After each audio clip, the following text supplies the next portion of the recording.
कल्यं दिव्यदृक्साक्षी आदिकर्तारं कृपानिधे प्रणतक्लेशनाशाय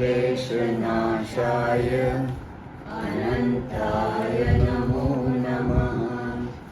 अल्पज्ञोऽहं सर्वज्ञोऽहं सत्शरणं जुगलरूपं त्वं नमामि।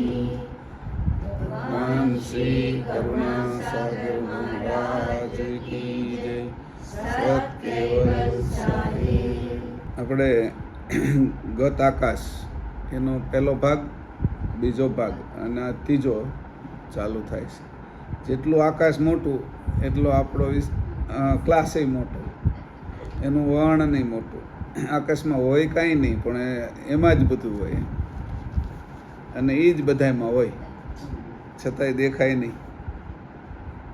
આકાશ જોઈ નથી શકાતું અને છતાંય જોઈ છે એ બધું આકાશ જ છે. જેમ દ્રષ્ટિ જોઈ નથી શકાતી, પણ જે જોઈ છે એ બધું દ્રષ્ટિથી જ જોઈ છે.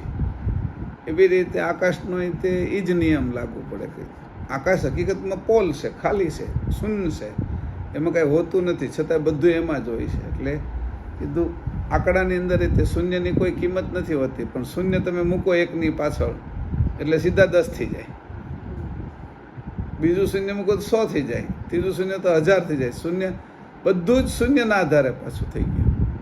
શૂન્યની કોઈ કિંમત નહીં. શૂન્ય જ્યારે ક્રિયામાં નથી અથવા કોઈની સાથે સંબંધમાં નથી ત્યારે કશું જ નથી શૂન્ય. આપણે જે ગત આકાશ લઈએ છીએ એ સંબંધવાળું આકાશ છે, અને મહાશૂન્ય છે ખગાકાર શૂન્ય, એ સંબંધ વગરનું આકાશ છે. સંબંધમાં આવે એટલે બધું જ એની અંદર આપણે એની કિંમત મોટી થઈ જાય. સંબંધમાં નથી આવતું કોઈ બીજાના એટલે કોઈ કિંમત નથી. શૂન્યની કોઈ કિંમત નહીં, પણ એકની વાહે મૂકો તો 10, 2 મૂકો તો 1000, 3 મૂકો તો 1000, એટલે એવી રીતે એની કિંમતનો વધારો થઈ જાય. એવી રીતે આ શૂન્ય છે એ ખગાકાર શૂન્ય છે, એની અંદર કાંઈ પણ વર્તન નથી. અને જે ગત આકાશ થયું છે, એટલે ગત આકાશ એટલે બ્રહ્મમાંથી જે ઈંડાઓ તૈયાર થયા, જેમ મરઘીમાંથી ઈંડા તૈયાર થાય એના કોચલાની અંદર જે એનું જીવન હોય છે, એવી રીતે જે બ્રહ્મની અંદરથી જે ઈંડા તૈયાર થયા એ બ્રહ્માંડ, બ્રહ્મનું ઈંડું, એવા અનંત બ્રહ્માંડ જે ઉત્પન્ન થયા એની અંદર જે ખાલી જગ્યા રહી, સ્પેસ, જે અંદર શૂન્ય રહ્યું, એ જ આપણે ગત આકાશ કહીએ છીએ. જે આકાશ રહ્યું ત્યાં જ બધી ક્રિયા થાય છે, એની બાહ્ય કોઈ ક્રિયા થતી નથી. એટલે બાહ્ય જે ભાગ છે એને અકર્તા બ્રહ્મ કીધું છે. અકર્તા બ્રહ્મ કહેવાનો અર્થ જ એવો છે કે એની અંદર કોઈ પણ પ્રકારનું કર્તૃત્વ છે નહીં, અને એ કર્તૃત્વ ન હોવાના કારણે એમાં કર્તૃત્વ ભરવું હોય તો શું કરવાનું? એટલે એક કોચલું તૈયાર કરવું, એક ચામડી તૈયાર કરવી, એક અંદર ગતિ ઉત્પન્ન કરવી, અથવા જે સમજી શકાય એવો ભાગ તૈયાર કરવો, એટલે ગત આકાશ. એમ આખાની અંદર કાંઈ આપણે પાણી ભરી શકતા નથી આખા આકાશમાં, પણ માટલાના આકાશની અંદર પાણી ભરી શકીએ છીએ. હવે ઉપયોગમાં આવે એવું થઈ ગયું. એનોય આકાશ, પણ એને જે મઢ્યું આપણે, એ જે કોચલું, એ માટીનું બનાવ્યું આપણે, ઠીકરા, જેને આપણે માટીથી ઠીકરા, અને એનાથી કોચલું તૈયાર. એ જે કોચલાની અંદર તમે બધું ભરી શકો છો એની અંદર, એટલે એ ગત આકાશ થયું. અવિગતમાં આપણે લોટ ભરવો હોય તો અહીંયા કેવી રીતે ભરવો? હેઠે પડી જાય. માટલામાં ભરીએ છીએ આપણે, એને ફેરવી પણ શકીએ છીએ આપણે, કારણ કે સાધન તરીકે હવે ઉપયોગમાં. જ્યારે સાધન તરીકે ઉપયોગમાં લેવામાં આવ્યું એનું નામ ગત આકાશ. એટલે બ્રહ્માંડ અને એની અંદરનો જે ભાગ છે એ ગત આકાશ. હવે બ્રહ્માંડની અંદર, એક બ્રહ્માંડની અંદર કેટલી ક્રિયાઓ થાય છે, એ બધાનું કારણ જે ક્રિયાઓ છે એ ગત આકાશના આધારિત થાય છે. ગત આકાશ વાસ્તવમાં કંઈ છે નહીં, પણ જે પહેલો પવન શબ્દ ઉત્પન્ન થયો એમાંથી ગત આકાશ ઉત્પન્ન થયું છે. હવે સ્પર્શ માત્રામાંથી પવન ઉત્પન્ન થશે, અને પવન સરાળ છે એટલે બધે વહેવા મળશે. પવનનું જે વહેવું, એ વહેવાની જે ગતિ ઉત્પન્ન થઈ છે એનું નામ ગત આકાશ થયું. પવનનું વહેવાનું ગતિ જેમાં ઉત્પન્ન થઈ એ ગત આકાશ. હવે એ જો એને સ્પેસ અથવા ખાલી જગ્યા ન મળી હોત તો એ વહે જ ક્યાં? કઈ જગ્યા ઉપર એ ગતિ કરે? એટલે ગતિ કરવાની જે જગ્યા ઉત્પન્ન થઈ છે પવનની, એનું નામ ગત આકાશ છે. જ્યારે એની પવને ગતિ કરી એટલે બે બાજુ ગતિ કરી, ચારે બાજુ ગતિ કરી, બધી બાજુ ગતિ કરી. તો ગયો અને આવ્યો, પછી ચારે બાજુ ગતિ કરી, આ બાજુ ગયો ને આ બાજુ આવ્યો, પછી બધી બાજુ વમળ ચડ્યા એના અને ડમરીઓ ચડી, ચારે બાજુ બધી જ દિશાઓની અંદર એની ગતિ કરીને જ્યારે આ બધી ગતિઓ જ્યારે થઈ ત્યારે એકથી બીજી વિરુદ્ધની અંદર જ્યારે ગતિ ઉત્પન્ન થઈ ત્યારે એનું ઘર્ષણ થયું, એનો અગ્નિ. જે ઘર્ષણ થયું બધાની અંદર વિરુદ્ધમાં જ્યારે ગતિ ઉત્પન્ન થાય ને, આમનામ ગતિ કરું, આમ બે હાથને આમ લઈ જાઉં તો કાંઈ એમાં ગરમી નથી ઉત્પન્ન થતી. આ જે આની અંદર ગરમી ઉત્પન્ન થવાની છે. વિરુદ્ધ આવ્યું ને પછી ચારે બાજુ હું ઘસું આમાં બધી બાજુ તો પણ ગરમી ઉત્પન્ન થવાની છે. તો એ વાયુ ઘસાણો, વાયુ એ સરાડો, એ આનો અવાજ છે ને એ સરાડવું છે. એ જે અવાજ ઉત્પન્ન થયો છે એ સરાડ્યો છે. એની અંદર એક આમ કેમ બહુ ગરમ તમારી તવી હોય અને એની અંદર 2, 5, 10 ટીપા પાણી નાખો તો કેમ સરાડે છે? હા, પછી તેલ આવ્યું છે કે નહીં જોવા માટે વળી પાણી નાખીએ એટલે એ સરાડે છે. એના ઉપરથી ખબર પડી જાય છે તેલ આવ્યું છે એમ. સમજાણું? જ્યારે અગ્નિ આમ તો નથી દેખાતું, તેલ તો તેલ જ લાગે છે, પણ તેલ આવી ગયું એમ જોવા માટે ટીપા નાખો ત્યારે ખબર પડે. એટલે વાયુમાં હવે અગ્નિ ઉત્પન્ન થઈ ગયો, એટલે અગ્નિ ઉત્પન્ન થઈ ગયો એટલે એ જોવા માટે જે જળ ઉત્પન્ન થયું ને એ નાખ્યું ને એટલે સરાડ્યું છે તો જળ ઉત્પન્ન થઈ ગયું છે. આ જળની ગતિ થઈ ગઈ. જળ જામી ગયું, આપણે ભજીયા તળવા છે હવે, એટલે એ જામીને ભજીયા તૈયાર થઈ ગયા, વ્યંજન તૈયાર થઈ ગયું. વ્યંજન રૂપ ભૂમિ છે, એટલે આપણે બધા એનું ભક્ષણ છે એ ભૂમિ જ છે, ભૂમિનું જ આપણું ખાન છે. કે બધા આપણે જે ખાઈએ છીએ એનું મૂળ રૂપ તો ભૂમિ જ છે. એ પછી ઘઉંમાંથી આવ્યું, બાજરામાંથી આવ્યું, ફ્રૂટમાંથી આવ્યું, એ બધાનો આધાર રસ એમાં બીજો ભાગ છે. ભક્ષણ આપણે ખાવાનો ભાગ છે એ ભૂમિ છે, પીવાનો ભાગ છે એ જળ છે. એટલે બે ભાગ ભક્ષણ જે કરીએ છીએ એ ભૂમિ તત્વનું જ કરીએ છીએ આપણે. એટલે એના ઉપરથી આ 5 તત્વ મેં તમને સમજાવ્યા ગતમાંથી, તો ખબર પડે કે જગતની જે રચના થઈ છે એ રચના ગત આકાશની અંદર કેવી રીતે થઈ છે. અને અવિગત આકાશ જે બ્રહ્મ છે એ અકર્તા કેમ છે? વાસ્તવમાં અકર્તા છે. બ્રહ્મજ્ઞાની અકર્તા કહે છે કંઈ ખોટું નથી. એટલે હવે અકર્તાની અંદર કર્તૃત્વ ભરનાર તો કોઈક હોવું જોઈએ ને. એટલે નિશ્ચિત થયું કે આનીથી કોઈ બીજો પુરુષ છે જે ચેતન છે. અકર્તાની અંદર કર્તૃત્વ નથી. અકર્તા તમે એટલે જ કહો છો કે કર્તૃત્વ નથી. એની અંદર કર્તૃત્વ એ નથી કે ઈંડું બનાવીએ કેમ નથી. તો બ્રહ્મમાંથી બ્રહ્માંડ નામનું ઈંડું બનાવનાર પુરુષ કોણ, અથવા શક્તિ કોણ, અથવા કઈ ક્રિયા, કઈ હોશિયારી, તો એ હોશિયારી કોની? એટલે નક્કી થયા કે એક કોઈ એવું છે તત્વ કે જેની આ બધું કર્યું છે. એટલે આપણે જેનું આ આપણે યુટ્યુબનું નામ આપ્યું હા, એટલે હા, તો જે બધાથી મોટા ક્રિએટર એટલે બનાવનાર કોણ છે એ નામનું અત્યારે અહીંયા હું વર્ગીકરણ કરું છું કે એ કોઈ છે અને એની મને જાણ નથી. હવે એ કોણ છે? તો પાછો મારો ને એનો સંબંધ હું ગત આકાશને હારે આ લઈ લઉં છું કે મારો અને એનો સંબંધ હું, તો કે એ અંશી છે અને હું એનો અંશ છું.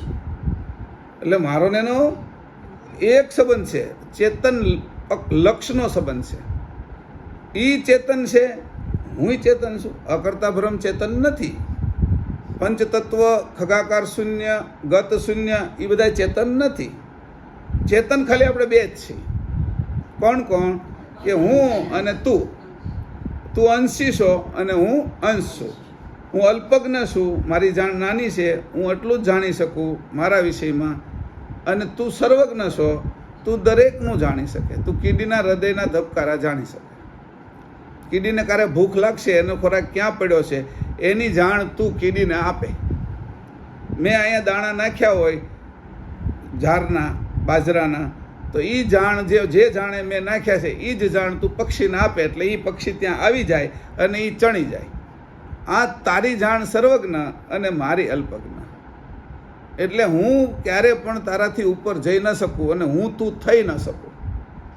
અલ્પજ્ઞ જાણ શરણમાં જઈ શકે અને એ અલ્પજ્ઞ જાણને જ્યારે એની ભક્તિ પરાકાષ્ઠાએ હોય ત્યારે સર્વજ્ઞ જાણ એની સાથે એકરૂપ થઈ શકે. એટલે જાણ તો એની જ આવ્યા કરે. સર્વજ્ઞ જેવી દેખાય પણ સર્વજ્ઞ ન હોય. બધું એ જાણતો હોય. ઘણા યોગીઓ છે, તપસ્વીઓ છે, દેવો છે, એ બધા બધું જ જાણતા હોય પણ તોય એ કેવલ કરતા નહીં. એ એના અંતર્ગત આવે. કેવલ કર્તાનો દાવો એ કરી ન શકે, કારણ કે તો જ પછી એને તરત કહીએ આપણે કે એક સમુદ્ર બનાવી દે, નાનો એવો છે આ સમુદ્ર, તો એ બનાવી ન શકે. અથવા એમાં એમ કહે કે તારી જાતે એક ટીપું પાણી બનાવી દે, હવે સમુદ્ર એ નથી જોતો, એ બનાવી ન શકે, કારણ કે એના પક્ષમાં એ અલ્પ જ છે. લોહી બનાવી દેવું કે લોહીની જે રાસાયણિક બંધારણ કે લોહી બનવાની જે પ્રક્રિયા, આપણે આ ખાશું તો એમાંથી કઈ રીતે લોહી બનશે, એ પ્રક્રિયા, એ મશીનરી, એની આખી થિયરી એ બધી આપણી અંદર મૂકી દીધી છે, એટલે એ બને છે. પંખાની અંદર હવા આવે એની એક પદ્ધતિ મૂકી દીધી છે, ફ્રીજની અંદર ઠંડુ થાય એની એક પદ્ધતિ મૂકી દીધી છે, ગેસની અંદર ગરમ થાય અને અગ્નિ એમાંથી નીકળે એની એક પદ્ધતિ મૂકી દીધી છે. એના કારણે ગેસ ચાલે છે, ફ્રીજ ચાલે છે, પંખો ચાલે છે, એમ જ આપણું ચાલે છે. એટલે આપણે કોઈ બનાવનાર નથી, બનાવનાર કોઈ બીજો છે. એટલે હવે ભક્તિ રહી આના આધારે. ગત આકાશનું જે વર્ણન કરવા તત્વ તો હમણાં તરત સમજાવી દઈશ, પણ આ વિષય છે એ સમજાવવામાં વાર લાગશે. તો એવી રીતે કીધું કે ભાઈ જો આ કર્તૃત્વ એટલે કર્તાને અત્યારે આપણે સ્થાપિત કર્યા કે ભાઈ એબ્સોલ્યુટ, હું કીધું તો આપણે એબ્સોલ્યુટ ક્રિએટર. હા, એબ્સોલ્યુટ ક્રિએટર, એ જે આપણે નામ પાડ્યું. હવે આ બધાનો કરતા, બધાથી ઉપર કે જે છે એ એના ઉપર કોઈ છે નહીં, એ ક્રિએટર છે, એ બ્રહ્મ પણ એનો જ પ્રકાશ છે. એમ કરીને એ પ્રકાશને આપણે ગતિમાં લાવ્યા. પ્રકાશ જ્યારે એ ગતિમાં આવ્યો છે ત્યારે એના ઈંડાઓ બનવાનું શરૂ થયું. એ પ્રકાશની અંદર 3 મહાતત્વો ઉમેરી દીધા, અવિકાસ, વિકાસ અને કુંભસ, જેને ગતિમાં લાવ્યા. અકર્તાને ગતિમાં લાવી શકાય. પાણી અકર્તા છે પણ એની અંદર એને ગતિમાં લાવવું છે. ગેસ મેં શરૂ કર્યો એટલે વરાળ થઈને એ ગતિમાં આવી શકે. એની ગતિ પછી જો વિશેષ હું વરાળ કરું અને આગગાડીમાં ભરું તો એ આખી ગાડીને ખેંચીને જશે, એ જ વરાળ. એમાં ગતિ ભરીને હતું તો ગતિ વગરનું, પણ આપણે ગત એટલે ગત આકાશ, ગતિ જેમાં ભરી છે એ, પણ પોતાનામાં કાંઈ નથી. ભરનારો અલગ છે. આપણે ઉપાસના તો ભરનારાની જ કરવાની છે. આ ઓરલાની તો આપણે વાત કરીએ છીએ, ઓરલાથી સાબિત તો એ કરીએ છીએ કે આ ઓરલાનો બનાવનાર કેવો, આ સાબિત કરીએ છીએ આપણે કે ભાઈ આટલું બધું ઓરલું એટલું સરસ મજાનું બનાવ્યું, કેટલું સરસ કે આના એક પણ વસ્તુની અંદર એની કાંઈ કચાશ ન રહેવા દીધી. આંખ મૂકી તો અંદર મૂકી દીધી, ગાલની જગ્યાએ આંખ મૂકી હોત તો કેટલી વાત આપણે ઘોકો વાગી જાત, કેટલાય કણ અંદર પડ્યા હોત. અહીં ગાલ બહાર આવે એ જગ્યાએ ન મૂકી, અહીંયા હાડકું મૂકી દીધું, ઉપર ફર્સ્ટ ક્લાસ હાડકું ગોઠવી દીધું આમ, અને એની બખોલ કરી, બખોલની અંદર વ્યવસ્થિત ગોઠવી દીધી. 99% આંખમાં વાગે ને તો આંખ બચી જ જાય, 1% એવું થાય કે આંખ વહી જાય, કારણ કે એટલું સરસ રીતે એની ગોઠવું. પછી નાકની જગ્યાએ મૂકી હોત તો કેટલી વખત તકલીફ પડે, અને નાકને અંદર મૂકી દીધું આંખની જગ્યાએ તો સુગંધની જે પારખવાની શક્તિ છે એની અંદર ફરક પડી જાત. એટલું બારીક ધ્યાન રાખ્યું છે એની. પછી પાપણ મૂકી દીધું, ઝીણી કણ ઉડતી હોય રજકણ, એ પાપણેથી જ બહાર નીકળી જાય. હાવણી આખો દી આમાં જ થયા કરે. એટલે આપણે હાવણી મારી ત્યારે આ રજકણો નીકળે, એ હાવણી એની સ્પેશિયલ ઉપરથી આપી દીધી, અને એને આમાં થયા જ કરે, ન કરો ને તોય કરે. તો એ આમ જ્યારે થતી હોય ત્યારે ઉપર જે ઝીણી કણો આવતી છે, રજકણો, જે કંઈક અમુક દોરીઓ હોય છે ઝીણી ઝીણી, એટલી બારીક હોય છે, તો એ બધીને તો એ હટાવવા જ કરે છે આખો દી. અને બાકીનું તો અંદર પડી જાય તો અંદરથી પાછું જળ નીકળે, એટલે એને એક બાજુ ખૂણામાં લઈ આવે, પાણી તરત નીકળે. અંદર ત્યાં કોઈને મોટર શરૂ કરવા જવી જ ન પડે. જેવું કે આંખમાં પડે એટલે તરત આંખમાં જે જગ્યાએ પડ્યું હોય ને એટલે તરત એ પાણી અંદરથી શરૂ કરે ને, એટલે આપણે આ લોકો ઉપર ઓલી ચેનલ સૂર્ય શું કહેવાય છે સોલાર નાખે, તો સોલારની ઉપર પાછા રજકણો થઈ જાય. અઠવાડિયા 10 દિવસે એને સ્પ્રે મારી દઈએ, સ્પ્રે મારી અને એને સાફ કરી નાખે સોલારવાળા, ત્યારે એની અંદર પાવર આવે એમ, અને એ પાવર પકડે. તો એને પ્રક્રિયા કરવી પડે. એ પ્રક્રિયા માટે એને છે એ સ્પ્રે ને એ બધું લાવવું પડે, ધોવું પડે, એની પાછા પહેલાં વાઇપરો લાવવા પડે. તો આને કાંઈ નહીં કે કણું પડ્યું બહાર, પહેલાં તો 99% તો બહાર ને બહાર બધાય, પણ એકાદું ગરી ગયું અંદર, તો એ અંદર ગયું એટલે તરત જ ઓલાએ પાણી છોડ્યું એટલે તરત ખૂણામાં લાવી નાખ્યું, અને એ પાણીએ વહાવીને મોટા ભાગે તો 80-90% તો બહાર કાઢી જ નાખે એને. એટલે કીધું કે આ કરતા કેવા, જેની મારી આંખનું એટલું ધ્યાન રાખ્યું, મારું તો આખાનું તો કેવું એની ધ્યાન રાખ્યું છે કે પાપણ પાણી પછી તેજ અને એવો ગોળો કર્યો એની કે એ પાણી જેવું આવે એટલે તરત હરકી જ જાય, આમ એવો આમ લીસો કર્યો છે કે ત્યાં ચોટી જ ન રહે. લીસું કર્યું, એટલી આંખને લીસી કરી છે એની એકદમ સરસ મજાની, કે એના કારણે ત્યાં જે પડ્યું હોય એમાં છેદમતું પાણી આવે ત્યાં તરત નીકળી જાય. હવે એમાં ખરબચડું કંઈક કર્યું હોત, આ હોઠ જેવું કે કંઈક બીજા આપણે ચામડી જેવું ત્યાં ચામડી એવી કરી હોત એની, તો એ ચોટી રહેત ને, ત્યાં એને આધાર મળી જાત ને. ખરબચડું ન કર્યું, એકદમ ચળકિત આપણે કહેવાય કાચ જેવું કર્યું. એટલે ખાલી એક વિષયની અંદર તો કે આવા કરતા છે, કે ઓરલું આવું બનાવ્યું એની તો કરતા કેવા હશે, એટલે સાબિત થયું. હવે કીધું કે ગત આકાશની અંદર આ બધું કર્યું. એટલે આપણે ગયા વખતે એની જે 10 પ્રકૃતિઓ છે એ સમજ્યા. હવે એનાથી આગળ આપણે લઈએ છીએ હવે એને ચક્રમાં, કે આ ગત આકાશનું ચક્ર કયું છે. આ પહેલાં મેં આખી વાત જે કરી છે એમાં કીધું છે કર્તાની જ સાબિતીમાં અમે આ બધું કહીએ છીએ. અમારો ઉદ્દેશ એ નથી કે આને જાણો તમે, પણ આને નહીં જાણો તો કર્તા જેમ છે એમ તમે ઓળખી જ નહીં શકો. એટલે એનો ઉપકાર આપણે જો ન સમજીએ કે મારા ઉપર એટલો ઉપકાર કર્યો છે, તો એની ભક્તિ થાય નહીં.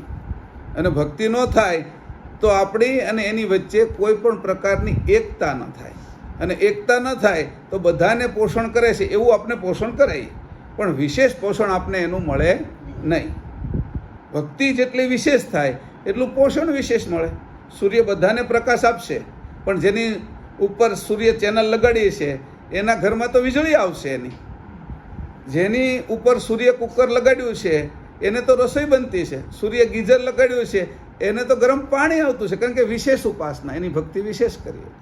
બાકી તો બધાને આપે છે કે પ્રકાશ બધાને આપશે, પણ વિશેષ તમે શું કર્યું તો કે આ ભક્તિ કર્તાની સાથે મારી વિશેષ ભક્તિ કરવી. એટલે કેવી રીતે તો કે ઉપર સૂર્ય ગીઝર લગાડવું, સૂર્ય કુકર રાખવું, સૂર્યની વિશેષ ભક્તિ કરીએ તો એમાં એ બધું છે એ સ્થૂળ ભાગ છે. પણ એક હૃદયથી જે કરીએ છીએ એને આપણે અર્ધ આપીએ છીએ. સૂર્યની સાથે અમુક પ્રકારના ક્રિયાઓ કરીએ છીએ, મંત્રો કરીએ છીએ. એનાથી સૂર્યનું બળ હૃદયની અંદર આપણે આગળ આવે. આંખની અંદર એના 7 કિરણો જાય, એના કારણે શરીરની અંદર છે આલ્ફા બીટા ગામા વગેરે જે કિરણો છે એની જે વિકૃતિ છે એ વિકૃતિ દૂર થઈ જાય, અને આપણે છે એ સૂર્યનો વિશેષ લાભ લઈ શકીએ. તો કર્તાનો લાભ લેવો હોય તો આ જ રીતે, એટલે તો એનો સત્સંગ કરવો પડે. તો કર્તાનો લાભ લેવો તો કેમ લેવો? એટલે એના જાણકાર કોઈ હોય, સૂર્ય કુકરવાળા હોય તો એની આગળ જવું પડે, સૂર્ય ગીઝરવાળા હોય તો એની આગળ જવું પડે, સોલાર લગાડવાવાળા હોય તો એની આગળ જવું પડે. હવે પેલી આ લોકોએ તો ત્યાં જે રોવર મોકલ્યું છે ચંદ્રમાં, તો રોવર ઉતરે એને સૂર્યનો લાભ મળે છે ને. એની ત્યાં સૂર્ય ચેનલો લગાડી છે, એની અંદર જે વીજળી ઉત્પન્ન થાય છે એ સૂર્યથી ઉત્પન્ન કરે છે ને. આ 14 દિવસ એ વીજળી ઉત્પન્ન કરીને પ્રયોગ કરશે. એ એને ખબર પડી કે આ સૂર્યની અંદર, એટલે તો ત્યાં ચંદ્રમાં સૂર્યનો ઉપયોગ મારે કેમ કરવો, એ વિશેષ ભક્તિ. તો હું કૈવલ કર્તાની કેવી રીતે ભક્તિ કરું કે કૈવલધામ અને અહીંયા બંને જગ્યાએ મને એનો ઉપયોગ થાય, મને સારી રીતે એની મદદ મળે. એની મદદ મળતી બંધ થઈ જાય તો રોવર છે એ ત્યાં જે માટી છે અથવા જે ખડકો છે એને પીગાળે કેવી રીતે? સૂર્યમાંથી ઉર્જા ઉત્પન્ન કરશે, વીજળી ઉત્પન્ન કરશે, અને એનું એક લેઝર કરશે. લેઝરથી એ ત્યાં જે પથ્થર હશે કે જે કંઈ માટી છે એની ઉપર એ એકદમ 2000-3000 ડિગ્રી તાપમાન એની ઉપર ફેંકશે, અને એની વરાળ થશે. વરાળનો ગેસ જે થશે એ ગેસનું પછી પૃથ્થકરણ કરશે કે આની અંદર આ ધાતુ છે, આ ધાતુ છે, આ ધાતુ છે, એમ કરીને એ મોકલશે. પણ એ બધાનો આધાર હું સૂર્ય. એ વીજળી તો એમાંથી લેવાનું નહીં. એટલે આ રીતે કરી કે ચંદ્રમાં ગયા તોય વીજળીનો ઉપયોગ. તો આપણે તો કોઈ પણ જગ્યાએ જઈએ, કેવલ કર્તાના અંશ છીએ, આપણે તો એની જાણ આવે જ તે, એનું કિરણ આવે છે. અહીંયા આપણે જાણ આવે છે. સૂર્યનું એ જડ છે, અને આ બીજો સૂર્ય છે જે કેવલ કરતા છે એ બીજા સૂર્ય ગણ્યા એને, કે બીજા સૂર્ય છે એની જાણ આવે. એ જાણથી તો સૂર્યનો કેમ ઉપયોગ કરવો એની ખબર પડે. કર્તાની જાણ કેવી છે કે કર્તાની જાણથી તો સૂર્યનો ઉપયોગ કેમ કરવો, કે સૂર્ય કિરણોનો ઉપયોગ કેમ કરવો, એ સમજણ મળે છે. એ જે સમજણ મળી એ બધી જ સમજણ એટલે જાણ, એટલે બુદ્ધિ જે વૈજ્ઞાનિકોને મળી એ કોની મળી? આ સૂર્ય તો એને ઉર્જા મળી, પણ આ સૂર્યમાંથી ઉર્જા કેમ ઉત્પન્ન કરવાની એ જાણ છે એ તો કેવલ કરતા જ આપી છે એના અંશોને. એને ખબર હોય કે ન ખબર હોય. આ બધા જ કાયમ પંથમાં જ છે, જ્ઞાન સંપ્રદાયમાં જ છે. જો જ્ઞાન સંપ્રદાયમાંથી નીકળી જાય તો બીજા દિવસે મૃત્યુ હોય કીડીનું રીતે. કારણ કે જ્ઞાન તો ખાવાનું ક્યાં પડ્યું એ જાણ બંધ થઈ જાય ને, પીવાનું ક્યાં છે જાણ બંધ થઈ જાય ને, જીવન ક્યાંથી આવે છે એ જાણ બંધ થઈ જાય એટલે મૃત્યુ થઈ જાય. તો જાણનું પોષણ એ કોઈ માને કે ન માને એ જ્ઞાન સંપ્રદાય ઊભો જ છે અને કાયમ છે. કાયમ પંથ અટકે જ નહીં. પોતાના છોકરામાં જાણ જાતી જ હોય. એ કીડીના છોકરામાં જાય, મનુષ્યમાં તો જાય જ. દેવોના વાંદાના સંતાન થતા હોય ને એને જાણ જાય, અને એ વળી પછી એન્ટી નામ લગાડ્યા કરે. બધે વાંદો ફરતો હોય ને તો ઓલું આગળ એની મૂછ, ક્યાં જવું ને ક્યાં ન જવું એ કે. તો જાણ તો જોડાયેલી જ છે. એ એક એવો અંશ નથી કે એની અંદર કર્તાની જાણ ન હોય. તો આ જેમ સૂર્યનો પ્રકાશ છે એની અંદર એક પ્રકારની ઉર્જા આવે છે, એમ કૈવલના પ્રકાશની અંદરથી જાણ આવે છે. એનો પ્રકાશ બ્રહ્મ છે. આ જાણ બધી જ જાણ જે ભેગી થઈ છે એ બધી જાણો જ્યાં ભેગી થઈને એકત્રિત થઈ છે એનું નામ જ જ્ઞાન સંપ્રદાય છે. આખા શરીરમાં બધી જ જાણ કઈ જગ્યાએ ભેગી થઈ છે? આંખની જાણ, કાનની, નાકની, જીભની, હાથની, પગની, લીવરની, કિડનીની, લોહીની, પેશાબની, વાળની, નખની, લાળની, બધી જ જાણ એક જગ્યાએ ભેગી થઈ છે. એ જગ્યા કઈ છે? તો કે અંકુર. આપણા અંકુરમાં આ બધું જ હતું ને, એક જગ્યાએ ભેગી થઈ એ જ ફૂટી છે ને.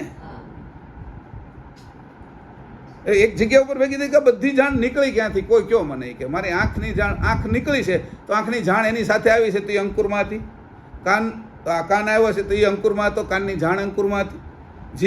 જીભ અંકુરમાં હતી, એની જાણ અંકુરમાં હતી. તો બધી જ જાણ જે જગ્યાએ ભેગી થઈ જાય એનું નામ અંકુરી જ્ઞાન. જેને અંકુરી જ્ઞાન છે એ સર્વજ્ઞને જાણનારો થઈ જાય છે. જેને અંકુરી જ્ઞાન નથી, બીજનું જ્ઞાન છે, ઘાટનું જ્ઞાન છે, ઇન્દ્રિયોનું જ્ઞાન છે, એને પાખંડ કહેવામાં આવે છે. એને પાપાખંડની ખબર છે, એને અખંડની ખબર નથી. હવે આપણે જે જ્ઞાન લેવા જઈએ છીએ એ અખંડ જ્ઞાન લેવા જઈએ છીએ, પાપા નહીં. આ અડધો ભાગ ને, આ પા ભાગ ને, આ 10% ને, 5% ને, 15% ને, એ બધું જ પાખંડ ગણવું. એને આખાનો જે પાઠ છે એનું નામ પાખંડ.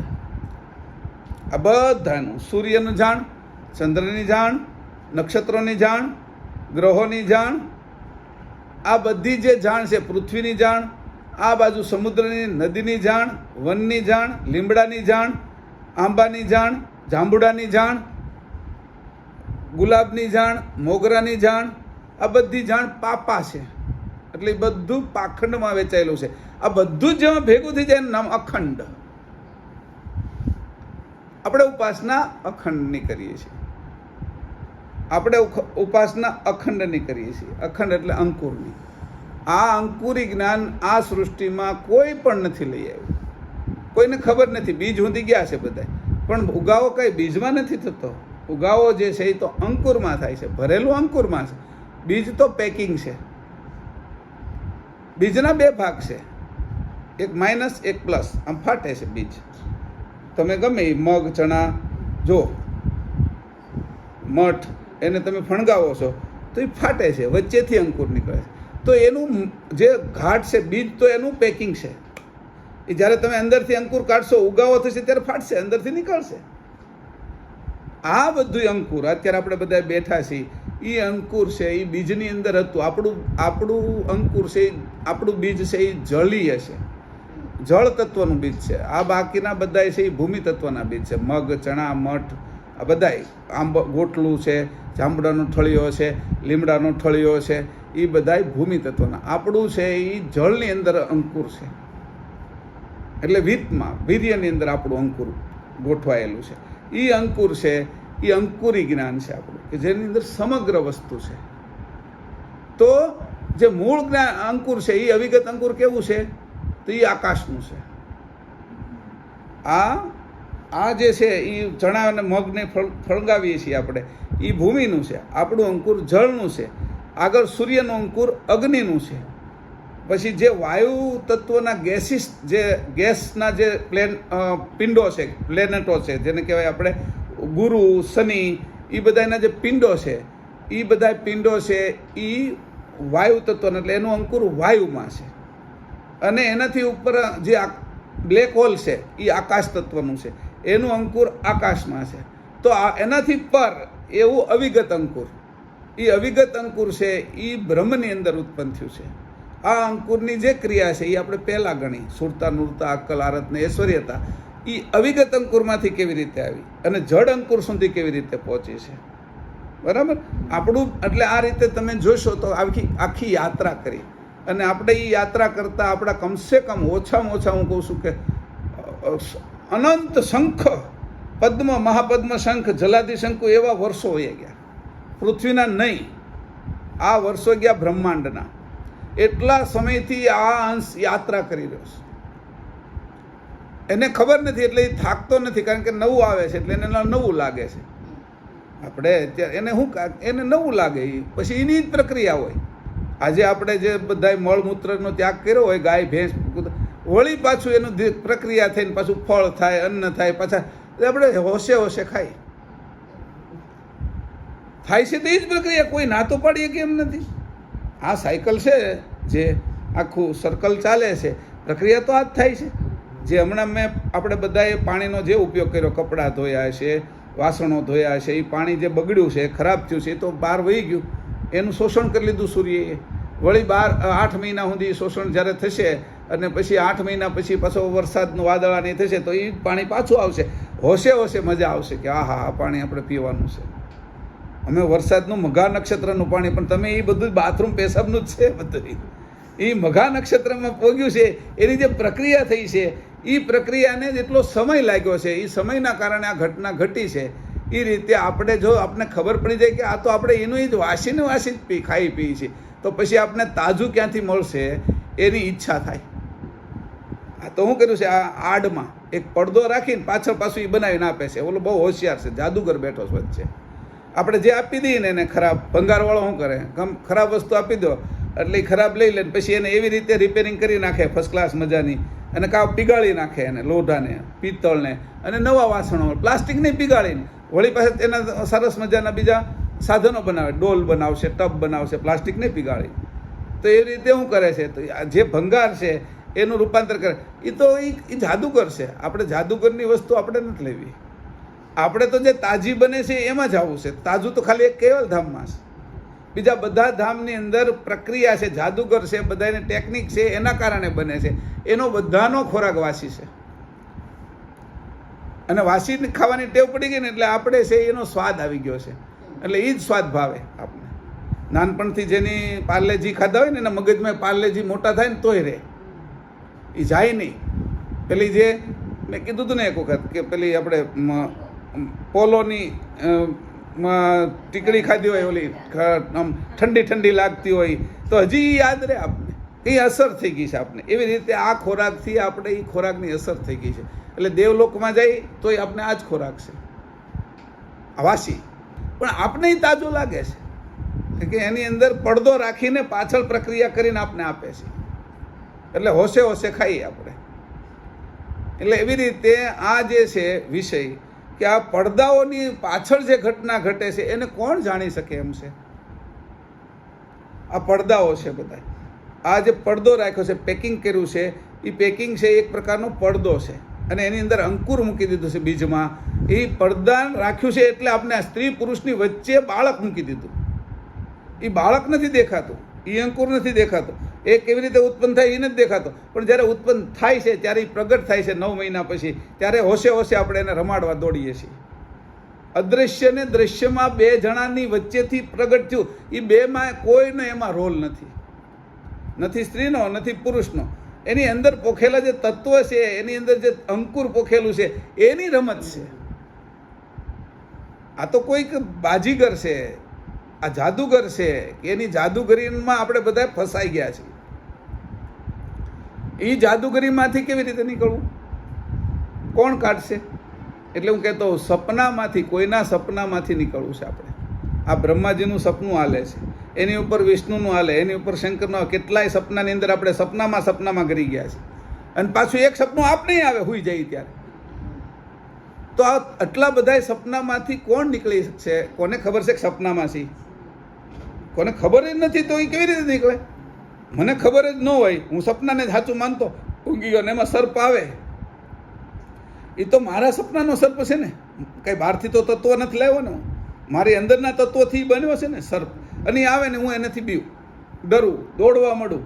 પણ એ જ સમયે મને ખબર પડી જાય કે આ સપનું છે, તો હું એને કહું ને, એ તું એક સરસ મજાને દોરડું થઈ જા, લાકડી થઈ જા. તો એ લાકડી એને થઈ જવું પડે કે સપનાનું છે ને, મારા સપનાનું. મારા સપનામાં હું જાગ્રત હોઉં તો સર્પને હું રહેવા જ ના દઉં. એમ હું મારા સપનાની અંદર જાગ્રત હોઉં તો દુઃખને કેમ રહેવા દઉં? આ સપનું છે તો દુઃખ તો હું એની મેળે કાઢી નાખું. દુઃખ મને આવે જ ક્યાંથી? દુઃખનો છેદ ઉડી જાય જો જાગ્રત રહીએ તો. બાકી સંસાર તો દુઃખી જ દેશ. એનું કારણ અજાગૃતિ. દુઃખ જે એટલું બધું ભર્યું છે એનું કારણ છે એ કરતાંય દુઃખ નથી આપ્યું, અજાગૃતિનું કારણ છે. આ અજાગૃતિના કારણે આ સપનાના દુઃખે દુઃખી થઈ જાય છે આપણે. પણ સપનું મારું છે, હું કરું એમ થાય. મારા હાથમાં એની મારા હાથમાં એનું સ્ટેરિંગ છે, સ્ટેરિંગ મારા હાથમાં છે, તો હું ગમે બાજુ ગાડી ચલાવું. કંઈ લોક લાગી ગયેલી ગાડી નથી કે લોક લાગી ગયો તો એક પછી એ સીધી જ હાલે. આપણી ગાડી એવી નથી. આપણે હાથે કરીને લોક મારી દીધો એટલે દુઃખ બાજુ જાય છે, કોઈની દિવાલ હારે ભટકાઈ જાય છે, અને માથું ભટકાયા પછી રોઈ છે કે મારું માથું ફૂટી ગયું એમ. સંસાર આવી રીતે રોવે છે, એટલે એને સુખની કોઈ પણ ખબર નથી. અને જ્યારે દુઃખના પક્ષના સુખની ખબર નથી તો આનંદની ક્યાંથી ખબર હોય? આનંદ તો કેટલો ઊંચો છે. આ તો દુઃખના પક્ષનું સુખ છે, હા, સાપેક્ષ છે. કે બહુ અમે ફરી આવ્યા પછી થાકી ગયા, પછી અમે નીચે બેઠા પછી જે આનંદ આવે થાકના કારણનો આનંદ છે, ઓલો સુખ છે. તમને આનંદની તો હજી કોઈની ખબર નથી આ બાજુ. જે આનંદ છે, જે મોજ છે, જેને આનંદ લેવાની એને કોઈને ખબર નથી કે આનંદ ક્યાં છે. એટલે જુદી જુદી જગ્યાએ દોડે, ઇન્દ્રિયો લઈ જાય ત્યાં સુધી. આનંદ કોનો છે? અંશનો. અને સુખ એ ઇન્દ્રિયોનું છે. જીવનું સુખ હોય, અંશનો આનંદ હોય. તો આપણે કઈ બાજુ જવું છે? તો એની નક્કી થઈ જાય કે આનંદ બાજુ જવું છે આપણે. આ નિશ્ચિત થઈ ગયું તો હવે ખોરાક બદલાઈ જશે આપણો. ખોરાક આ નહીં રહે, પંચતત્વનો ખોરાક બાદ થવા મળશે પછી ધીરે ધીરે. આપણે જેમ જેમ સમજ આવતી જશે એ રીતે. આ ખોરાક ખાશું તો એ આપણે નહીં ખાઈએ, શરીરના પોષણ માટે ખાશું, પછી એમાંય જુદા રહીશું. જેમ કમળ પાણીમાં જુદું રહે છે, એને કંઈ અડતું નથી, એવી રીતે આ ખોરાક ખાઈ તો એમ સમજીએ છીએ કે આ શરીરના પોષણનો ખોરાક છે. મારા સ્વાદનો, સુખનો, આનંદનો આ ખોરાક નથી. એટલે એ જે સુખ છે ને, એ જે આનંદ આવે છે ને, એ આનંદ આવે 100%, સુખ આવે 100% તત્વનું, પણ એ એનાથી ઉપર રહે પરમાનંદમાં. પરમાનંદમાં એને રહેતા આવડી જાય અંશને. એટલે આ પોષણ છે એ ઘાટનું છે, આ પોષણ છે એ ઇન્દ્રિયોનું છે, આ પોષણ પ્રણવનું છે, મારું નથી. મારું પોષણ કર્તાની સાથે એકતા છે, જે જાણ આવે છે એ. અને આ બધા સાથે મારે કેમ કામ કરવું, એ બધાની સાથે મારે કઈ રીતનો સંબંધ રાખવો અને કઈ રીતે એનાથી છૂટું રહેવું, એ જે ખબર પડી જાય એ કર્તા સાથેની એ ખોરાક આપણો થઈ ગયો. એક સાચો ખોરાક આપણે લેવાનો, શુદ્ધ જાણ. અત્યારે આપણે જે જાણ લઈએ છીએ એ મલિન જાણ છે, ભેગી, મિશ્રિત. સુખ આવે તો દુઃખ હોય જ તે, દુઃખ છે તો પાછું સુખ આવે.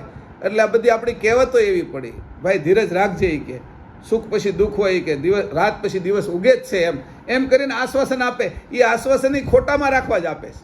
કહેવતો પણ આપને આપણા સ્વરૂપે ન થવા દેવા માટેની જ થઈ છે. કેમ કે કીધું કે રાત છે તો તારો દિવસ આવશે, કે રાત ગહન રાત છે તો સૂર્ય ઉગવાનો છે, કે પ્રભાત થવાનું છે, આવી આપણે વાત કરે. એટલે આપણે પ્રભાતની આશાએ જ તે આનંદને છોડી દઈએ. રાતની અંદર તે આપણે સ્વતંત્ર હોય એ ન ખબર પડે. દુઃખમાંય સ્વતંત્ર હોઈ શકીએ છીએ આપણે, અને દુઃખની અંદર દુઃખને દુઃખની રીતે રહેશે, અને હું એનાથી સ્વતંત્ર હોઈ શકું છું, હું મારા સ્વરૂપનો આનંદ લઈ શકું છું.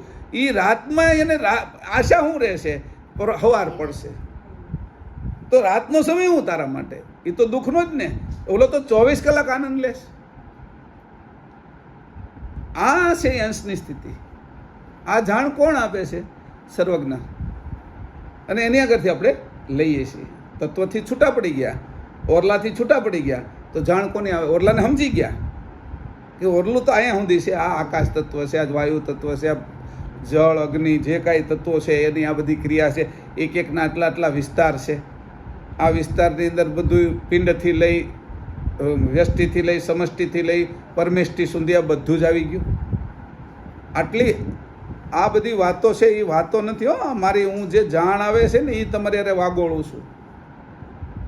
આ ગ્રંથ વાંચી નાખી તો હમણાં પૂરું થઈ જશે. આ તો આ અક્ષરો વાંચવાના છે, પણ જાણ તમે કેવી રીતે વાંચશો મારી?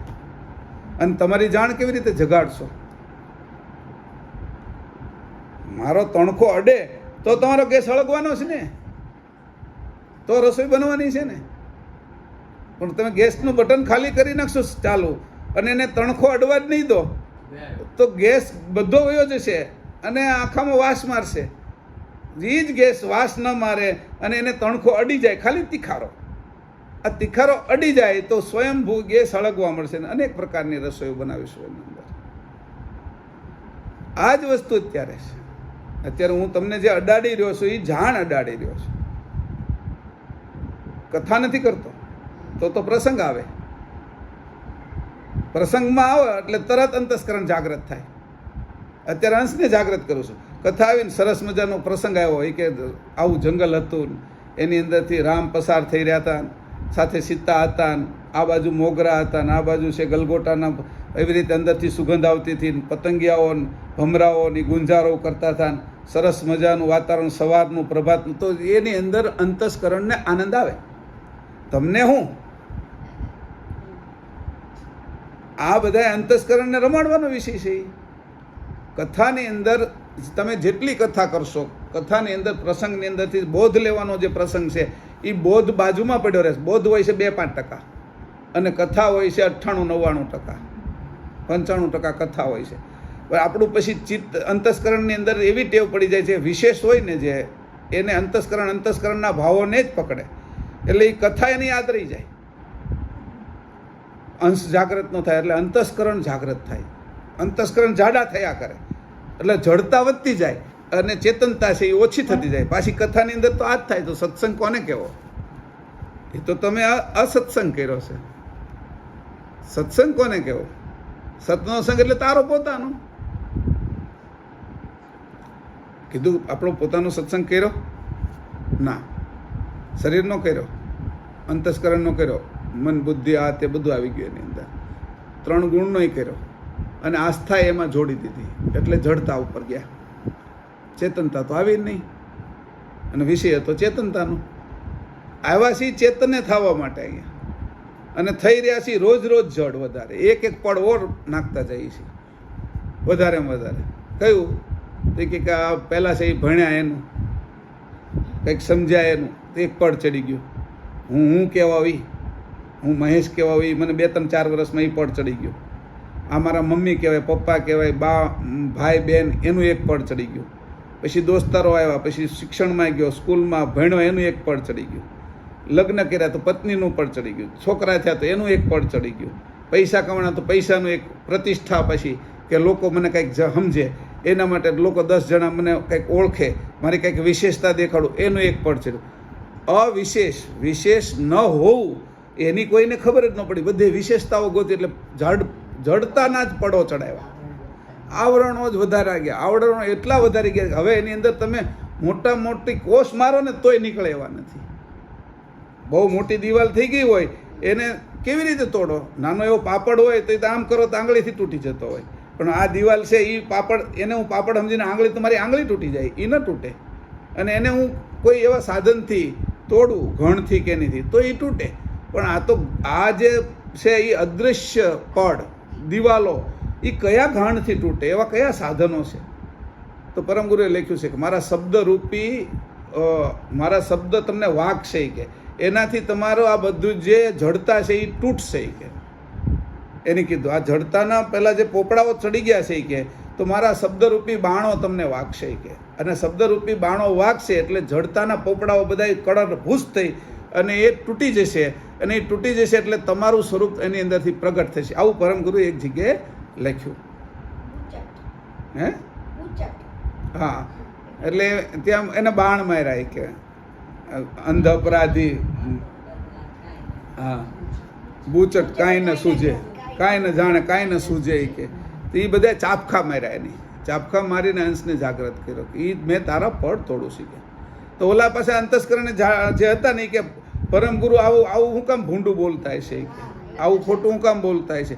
એને કારણ કે એને દ્રઢ રહેવું છે જડતામાં, એને જડતામાંથી નીકળવું નથી. નકર તો સામે ઊભો રહી જાય ને કે મેં તોડી નાખો ને, હવે તમારી જાતે મને તોડી નાખો કે. એટલે મારે એક ઘાય પૂરું થાય ને હું મને બચાવવાની હું કામ કોશિશ કરું. હું ને બચાવી છી અને છૂને છે એ હંગરી રાખીએ છીએ, છૂને બહાર આવવા નથી દેતા, હું ને જ બચાવ્યા કરીએ છીએ. એટલે અસ્મિને અસ્મિમાં જ આટા મારીએ છીએ, અસ્તિત્વ થતા નથી. આટલો સત્સંગ સાંભળ્યો ને એટલે આ વાતની આપણે સ્પષ્ટતા થઈ જાય.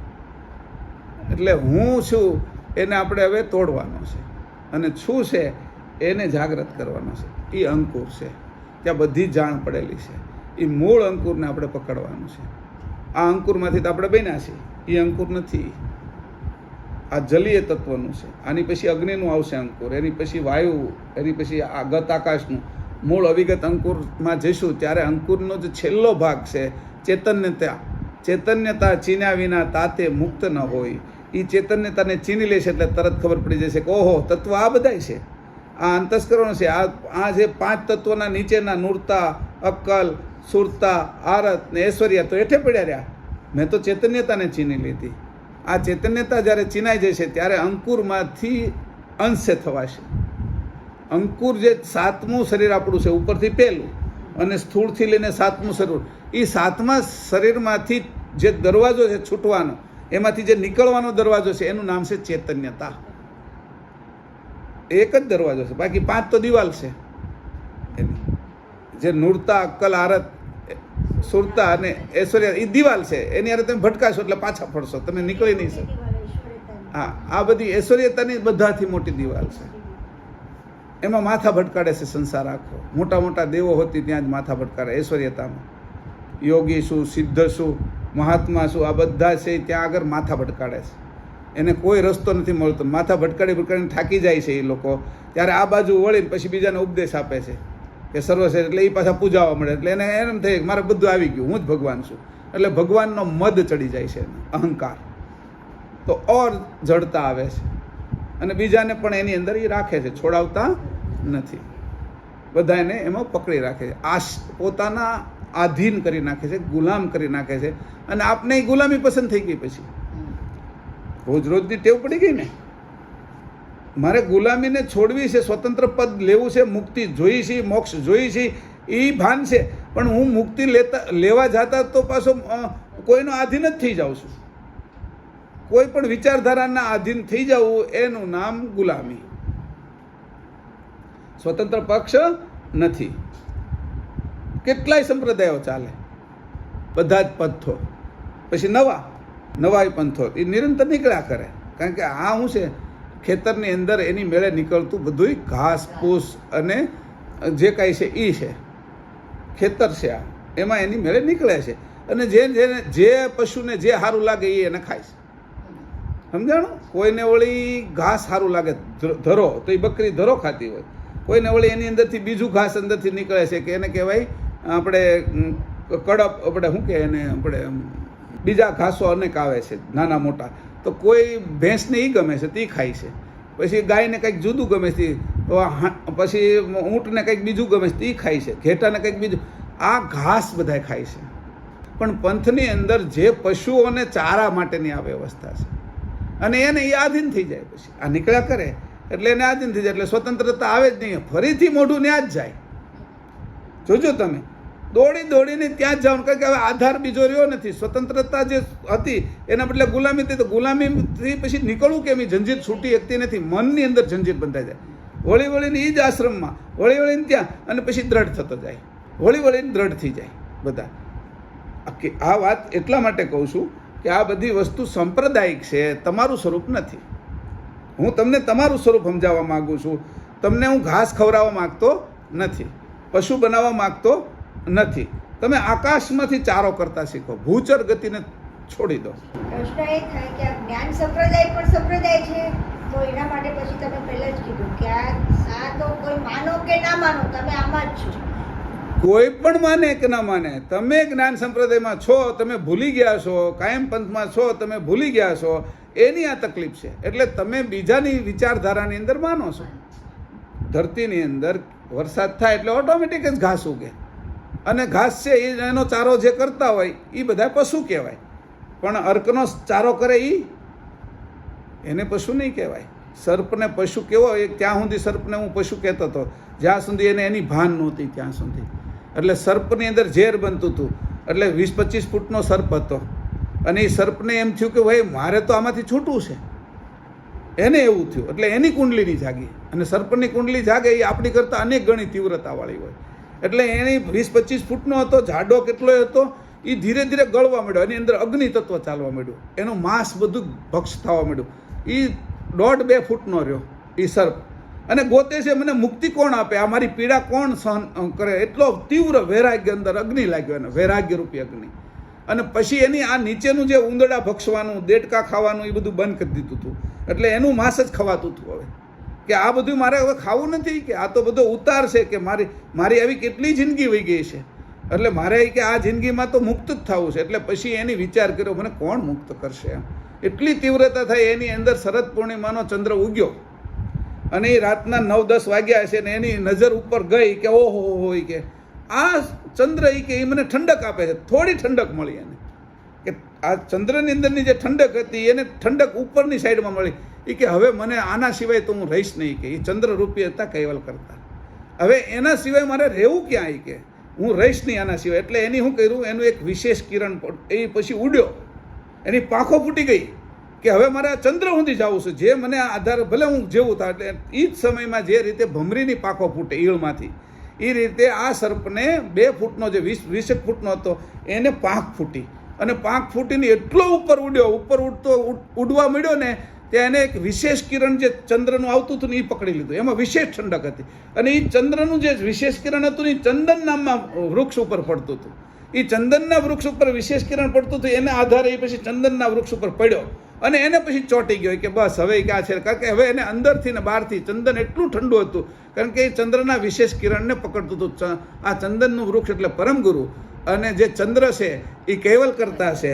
હવે આપણે છે એ સર્પ છે, એ આપણે આ ત્રિવિધ તાપ, આધિ વ્યાધિ ને ઉપાધિ, એ તાપથી જ્યારે આપણે ઓર તાપ લાગશે, વૈરાગ્યનો, વ્રેહનો, અને એ તીવ્ર ત્યાગ લાગશે, તાપ લાગશે, એટલે પરમગુરુ રૂપ કિરણ આપણે ચંદન આરે ભેગો કરી દેશે, અને ચંદનને ચોંટાડી દેશે. જ્યારે એને ચોંટી જઈશું ત્યારે આખી જિંદગી પછી ઉખડવાનું મન નહીં થાય.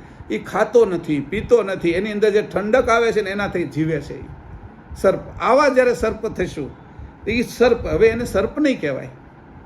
હવે એને આવા મનુષ્ય, આપણે મનુષ્ય છે, આપણે શું છે, સર્પની જ ભાવ છે. આપણે કેટલો વેરઝેર રહ્યા કરે છે રાત દિવસ બધાય સાથે.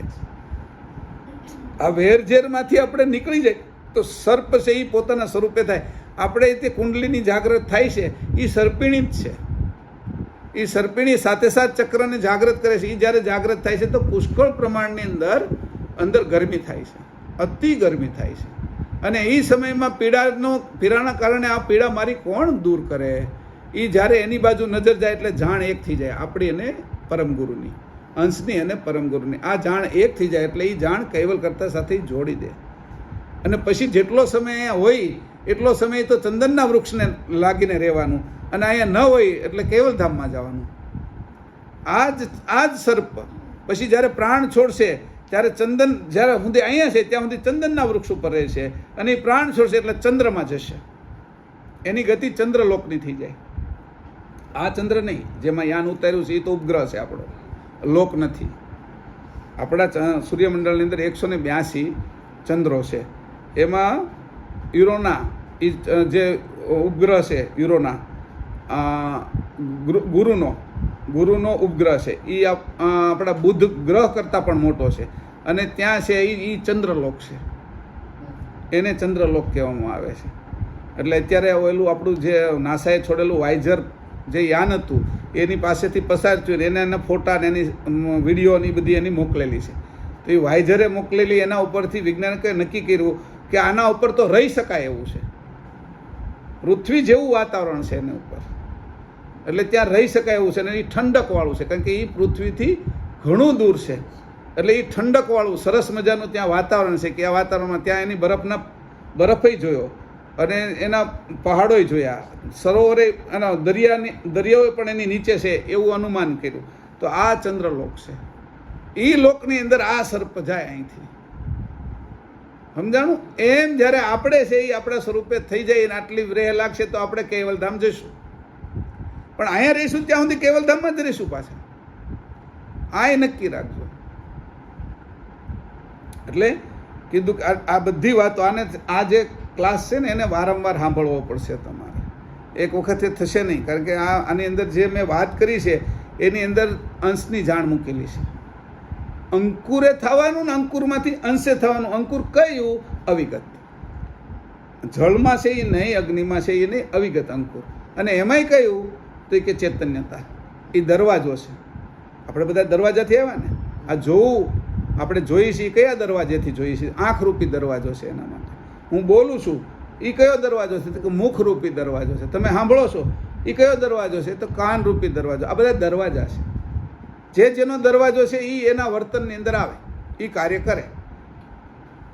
સમજાણું? એવી રીતે આ જાણ જે ચૈતન્યતા છે એ અંકુરનો દરવાજો છે, અંશે થવાનો, અને એ આપણી અંદર છે. એટલે એને જ આપણે અનુભવવાનો છે, એને જ ઉપાસના કરવાની છે. અને બાકીની જે નીચેની કરશું એનું નામ વાસના. વાસના જેટલી થયા કરશે ને એટલે આવતો જન્મ નક્કી થઈ જશે. પાછા એક માતા પિતા મળશે, એના ગર્ભમાં જવું પડશે, વળી પાછા એક પતિ મળશે, પત્ની મળશે, વળી પાછા આપને ગર્ભ રહેશે, અથવા એનો ગર્ભ આપણે ગર્ભરૂપે અંકુરો ધારણ કરશું, વળી પાછા એના છોકરાઓ થશે. સંસાર નહીં મટે, સાર નહીં પકડાય. એનું નામ વાસના. અને અત્યારે જે હું જાણમાં પરિવર્તિત કરું છું આ બાજુની, એનું નામ ઉપાસના. આ બાજુ તમારે રહેવું, આ બાજુના પક્ષમાં ન જવું.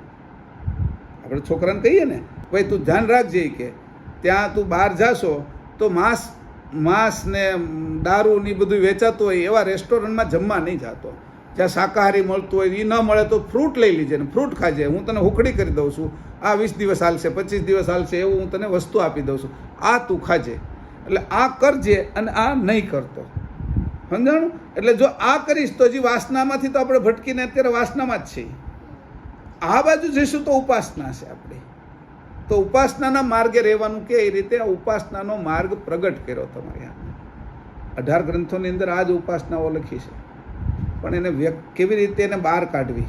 જેવી રીતે દૂધની અંદર ઘી હોય જ છે, પણ એને કેવી રીતે બહાર કાઢવું આવડતું હોય તો જ ઘી બહાર કાઢી શકીએ ને.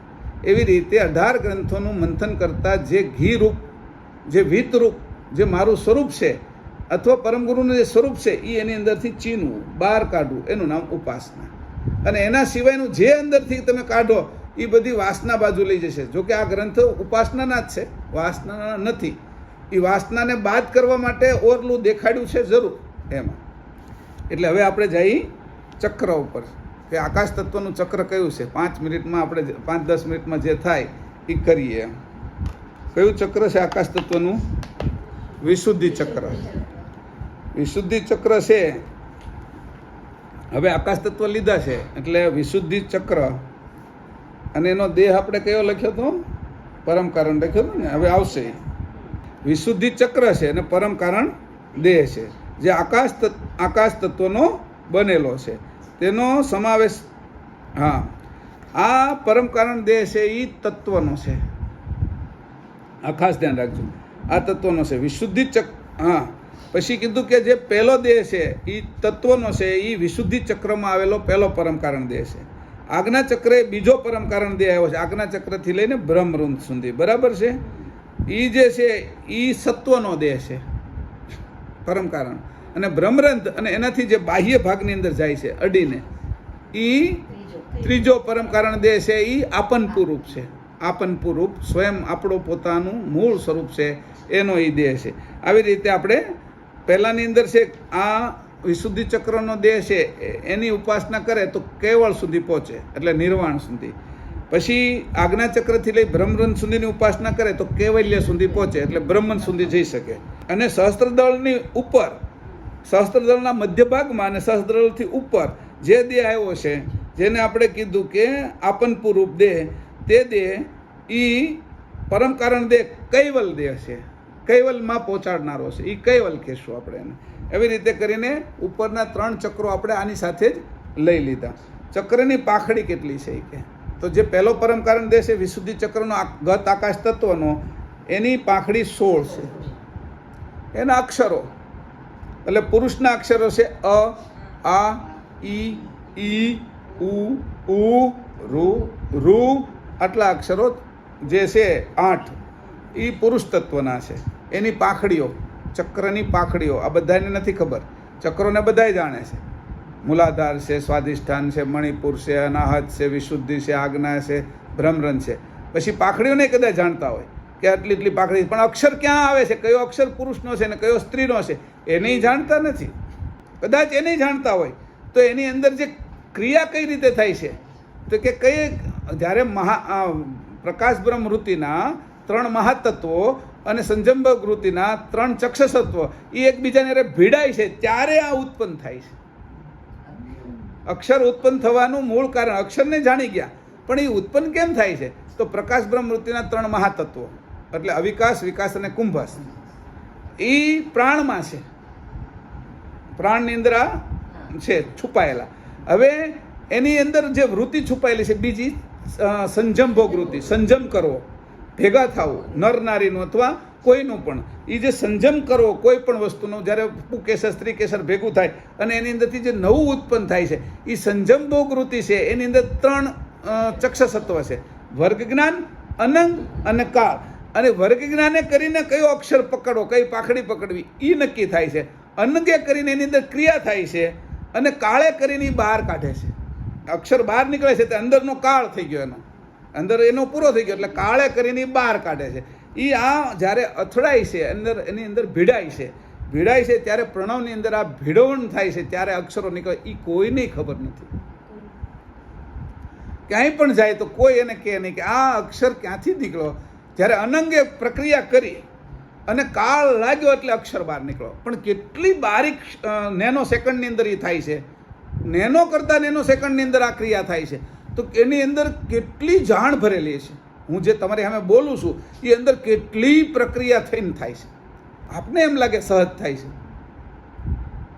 કેટલી પ્રક્રિયા થાય અંદર. આટલી પ્રક્રિયા થયા પછી આ ઈ પછી એ જ પાખડીમાં થાય તો નીકળે છે. અની પાખડીમાં અ નીકળે, ઉની પાખડીમાં અ ન નીકળે. નિશ્ચિત જગ્યા આપી, આંખેથી જ જોવાય, નાકેથી જોવાય નહીં. આ નિશ્ચિત જગ્યાઓ આપી છે આપણે શરીરની અંદર. એમ આને અક્ષરોની પાખડીની નિશ્ચિત નક્કી કરેલી જગ્યામાંથી જ ઉત્પન્ન થાય. એ કઈ પ્રક્રિયાથી ઉત્પન્ન થાય અને કયા તત્વ એટલે કે પુરુષ ભાગનો છે કે સ્ત્રી ભાગનો છે, ત્યાં સુધી આપ્યું. તો જો આ કીધું કે આટલી બધી બારીક, આ કેવું કરતા એ બનાવ્યું.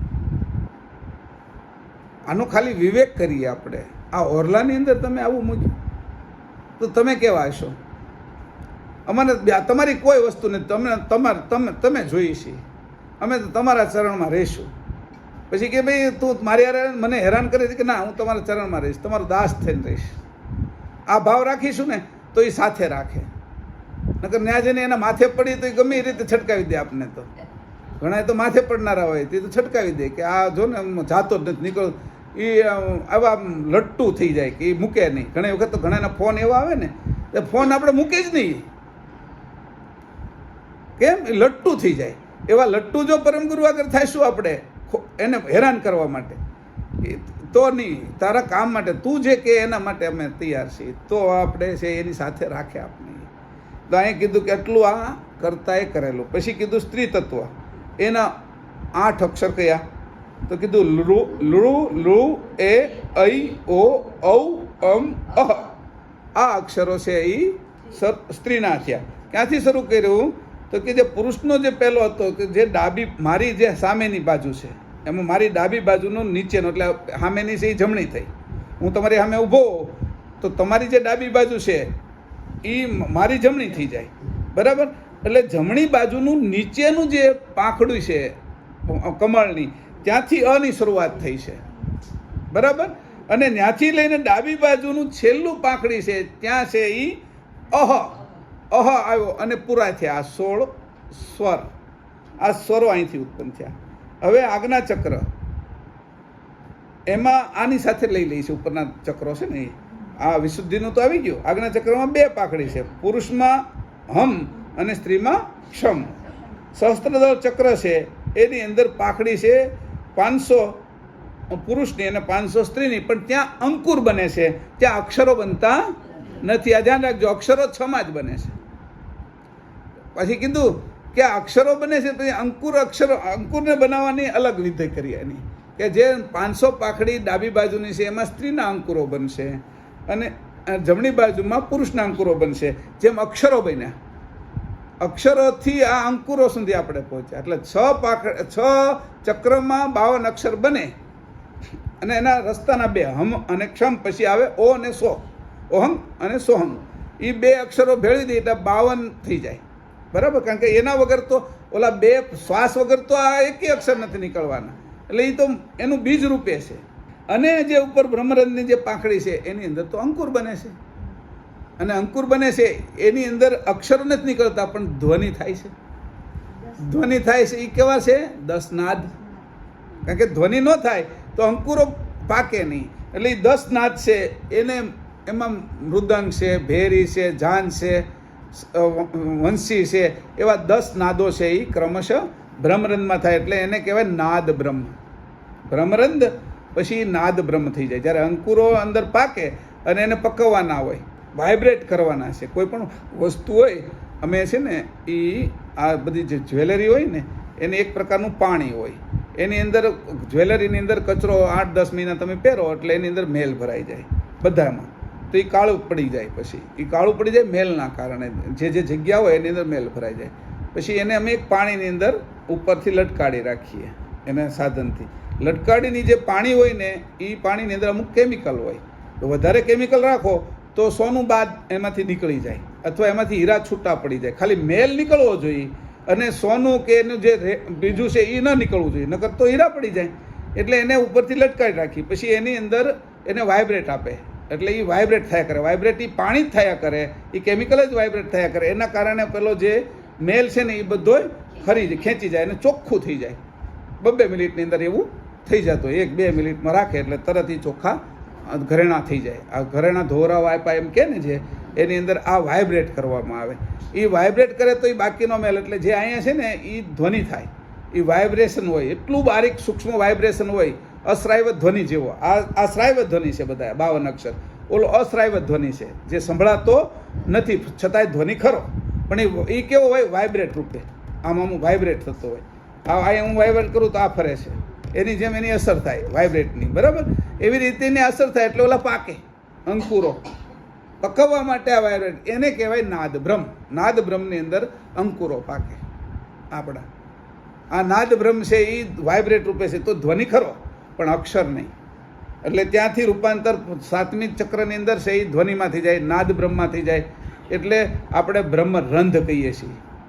એક હોલ, રંધ એટલે એક કાણું હોલ, બરાબર, જેની અંદરથી જાણ આવે છે. અને એ જ બ્રહ્મરંધની જાણના કારણે આ 500 પાંખડીઓ પાકે છે. અને એ પાકી છે એમાંથી જ આપણે બધા બેઠા છીએ. અહીંયા જેટલા બેઠા છે એની 500 પાંખડીની એકે બહાર નથી. સ્ત્રીની 500 પાંખડીમાંથી સ્ત્રીના ભાગ પાક્યા, પુરુષની 500 પાંખડીમાંથી પુરુષના ભાગ પાક્યા છે. પણ આ 1000 પાંખડીની બહાર એક પણ મનુષ્ય નથી ક્યાંય પણ. એટલે 1000માં તો એને તમારે ગમે નથી ખેંચી લેવા હોય તો 1000માંથી ગમે ને 1000ની એક પાંખડીમાંથી ખેંચો તો એ પાંખડીને આવી જાય, ખેંચાઈ જાય. કારણ કે તમે આ લોકો કોઈ પણ કામ કરે, મિસ્ત્રી કે કડિયા કે એ બધાય, તો સ્લેબ ભીડતા હોય તો અનેક પ્રકારની ખીલીઓ અને ખીલા ને એ બધું પડેલું હોય. એટલે એ પછી ગાડીની પંચર ન પડે એટલે ત્યાં એનો કાયદો હોય કે ભાઈ તમારે છે એને લોહી ચુમક મારી લેવાનું.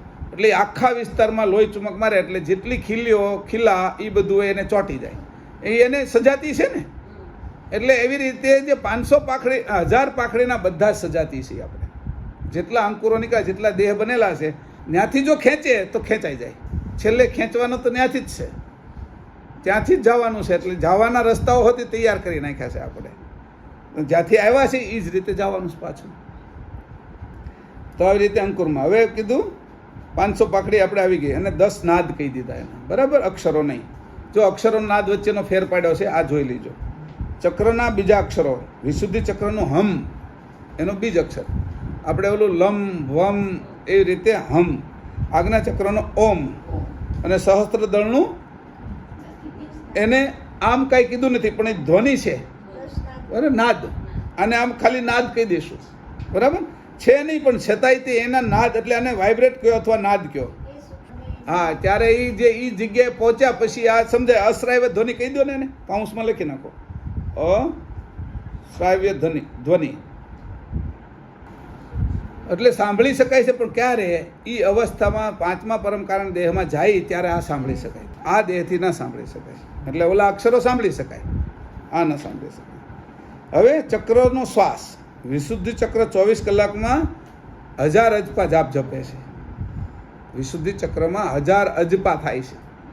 એ 1000 અજપા છે એનું સ્વરૂપ કેવું છે? કદાચ આનો આપણે અગર અત્યારે સમય નથી પણ એને પછી આપણે આનું સ્વરૂપ લઈશું કે જે તમે અજપા કહો છો, આનું કેમ અશ્રાવ્ય ધ્વનિ લીધું કે એનું સ્વરૂપ નાદ લીધું? એવી રીતે આ જે અજપા જાપ છે એનું સ્વરૂપ હું, એને અમારે એનું રૂપ હું કેવી રીતે સમજવું? અરૂપને અમને સમજાવો. કદાચ આપણે કોઈને કહીએ કે અજપા છે એનું તો રૂપ નથી, જાપ છે એનું રૂપ છે. રામ રામ રામ રામ કહીએ કે ઓમ નમઃ શિવાય કહીએ કે એનું રૂપ બંધ થઈ ગયું.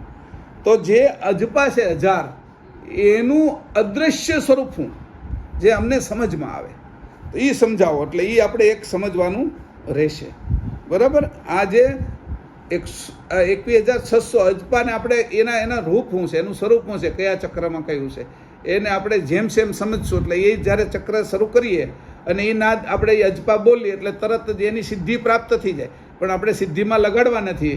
આજ્ઞા ચક્રની અંદર 24 કલાકના 1000 અજપા થાય. એવી રીતે શસ્ત્રદળના 1000 થયા.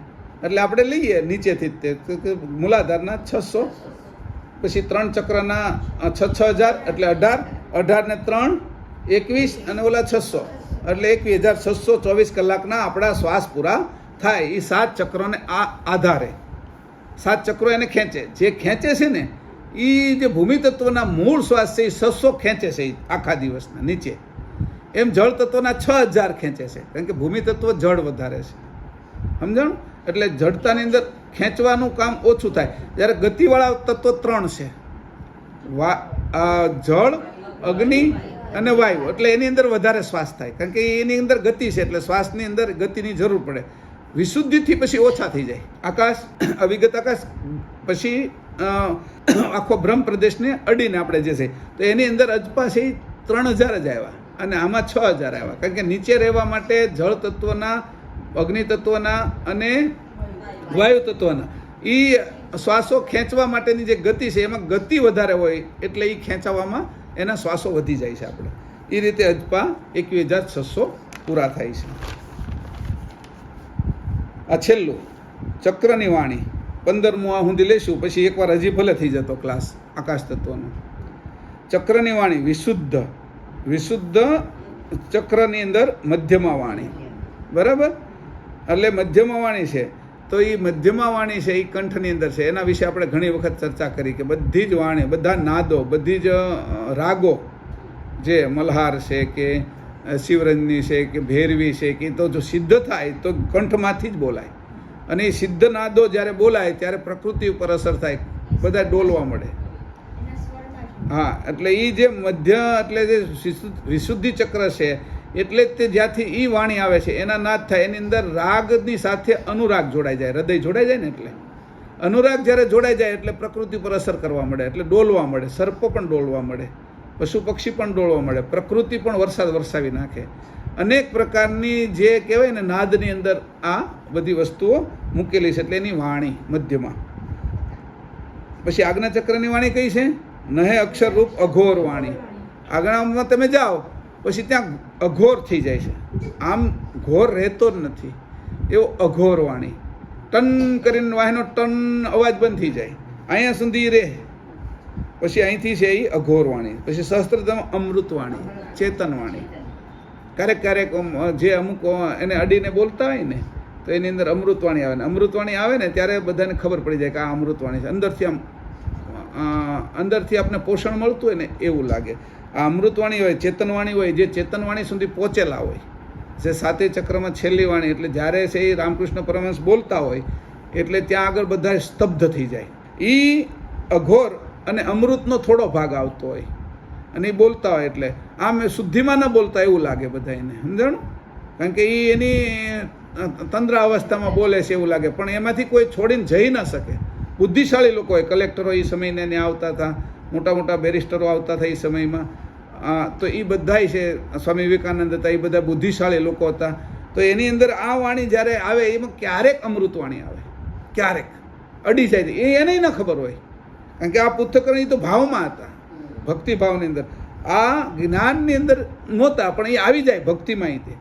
તો એ જ્યારે આવી જાય ત્યારે બધા આમ અચંબિત થઈ જાય અને એની અંદરથી પોષણ અંશનું મળે. ત્યારે એ અંશની જ વાણી આવે ત્યારે.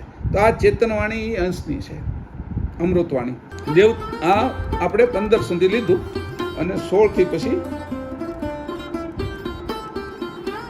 16થી આવતીકાલ હવે બીજા ક્લાસમાં લઈશું, બરાબર? ચોથો ક્લાસ એનો થશે. કરુણા સાગર ભગવાન કી જય, મહારાજ કી જય, સત કેવલ સાહેબ.